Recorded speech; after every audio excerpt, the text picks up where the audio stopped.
I've got two recipes that start with a simple, inexpensive box cake mix. Both of these are so springy, and in case you're looking for something new for Easter, I think these will be right on time. Let's get into these recipes. I think you're really going to like them.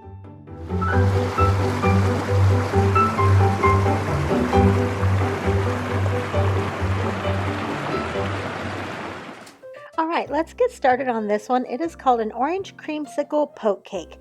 So into my bowl here, I have the white cake mix, and instead of using the water that the recipe calls for, I am using orange juice and some of the juice off of these mandarin oranges. I didn't have quite a full cup. It was about a half a cup, and so I used the juice off the mandarin oranges to make the full cup of liquid. And then now I'm adding just a little tiny splash there of orange extract. I want this to be very orangey in flavor. And then I'm going to continue following the box cake mix recipe for the eggs and the oil. We are a fan of orange flavored things around here, so I was excited to give this recipe a try. And it was really good, very easy to put together. It's nice to have these box cake mix on the shelf. I like to pick them up when they're on sale for a really good price, and you can do so many things with these as a base. Now let's get this into the baking dish here. I have sprayed that with nonstick spray. Just going to spread this out and bake it according to the box directions. Now when this comes out here, you are going to want to poke holes all throughout the cake, and you're going to mix together 1 box of orange jello with 3/4 a cup of hot water until that dissolves. Add 1/4 a cup of cold water, and you're going to pour this all onto your warm cake and let that orange jello soak down inside.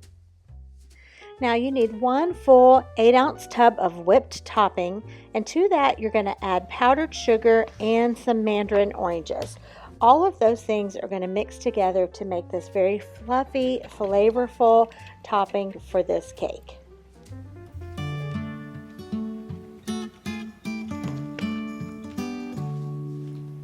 All I want in this whole life, a little red house in a country wife, a picnic table out on the lawn, a couple of kids and a couple of dogs. Work all day to 5:30.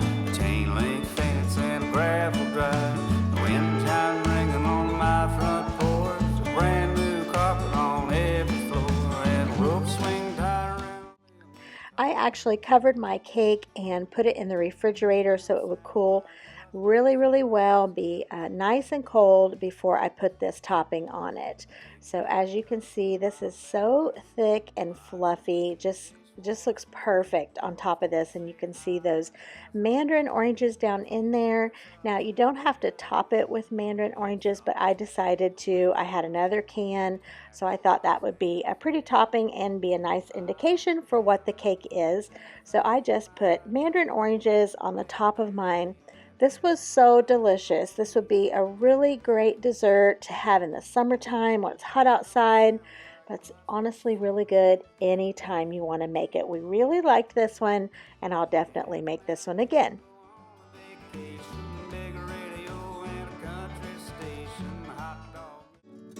All right, the second cake I'm going to show you here also starts with a box white cake mix, and I am just going to put it together according to the directions on the back. So the cake mix, the water, the oil, the eggs, I'm going to bake it according to the instructions. This cake is called an Elvis Presley cake. I made this one in March and took it to our church fellowship meal, and so many people that day asked, what cake is this? Where did you get this recipe? What's this called? It was delicious. I can't wait to make this one again. It was just so good. And so if you haven't made this one, this is one you want to give a try.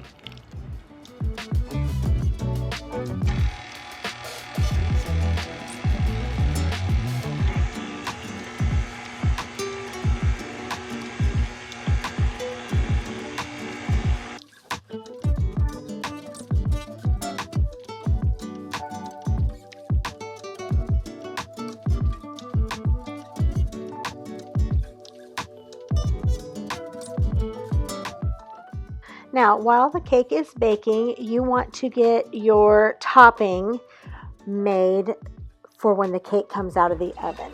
So it's 8 ounces of crushed pineapple with the juice and a cup of granulated sugar. On the stove top, you want to heat that together to where the sugar dissolves and everything is nice and warm and heated through.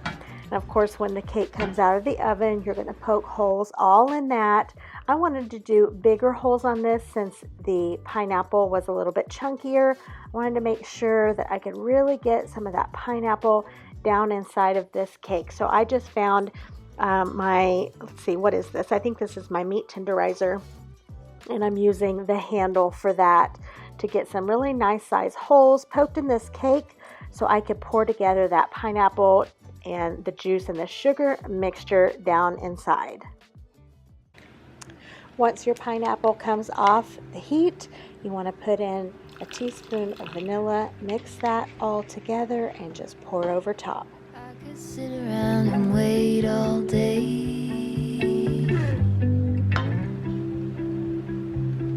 You lay easy on my mind.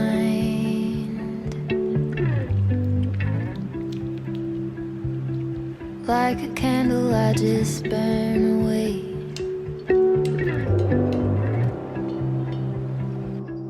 All we really have is time.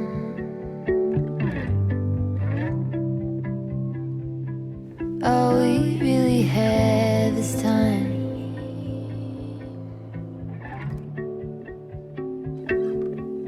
I don't wanna waste it on anybody. Take it with anybody but you. All right, now it's time to get started for the frosting here. So you're going to soften a block of butter, a block of cream cheese rather, and a stick of butter. We're going to blend that together to get that mixed real well. We're going to add in our powdered sugar and vanilla. That's a pretty typical cream cheese icing type of recipe. So, they just work so well on so many different types of cakes. But this one, it was just the perfect frosting for it. So, just going to get that spread over top, and then it calls for chopped pecans to finish it off. I tell you, this was just so good. There's so many things that are right about this dessert. It's easy, it's pretty inexpensive to be honest, and the flavors just work so well together. This was a big hit. If you haven't made this, definitely give it a try. And I am so glad that I did. In fact, I may have to get this one on the menu here real soon. Now I'm going to just show you, before I close it off here, just one more super quick recipe. Although this didn't involve a box cake mix, it was so good. I rarely make other types of cobblers besides peach. That's our favorite. But this was a blueberry cobbler, and it was delicious. And if you've been around here, you have seen me make cobbler numerous times, and I just use the tried and true cuppa type of recipe. So you use a cup of milk, a cup of self-rising flour, a cup of sugar, and then a stick of butter. I usually don't use a whole stick, but you use that along with your fruit. And to me, it's just a no-fail cobbler recipe. And I was so happy that I made this blueberry cobbler. I'm normally not drawn to blueberries as much as I have been the past couple of years, and they just make really good dessert. So look at this, so good. We served it with ice cream like we always do with a cobbler.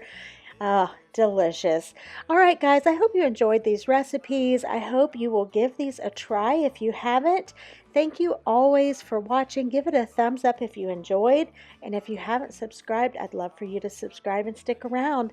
I'll see you the next time. Good Lord willing and the creek don't rise. Sound like much, but sure is heaven to me.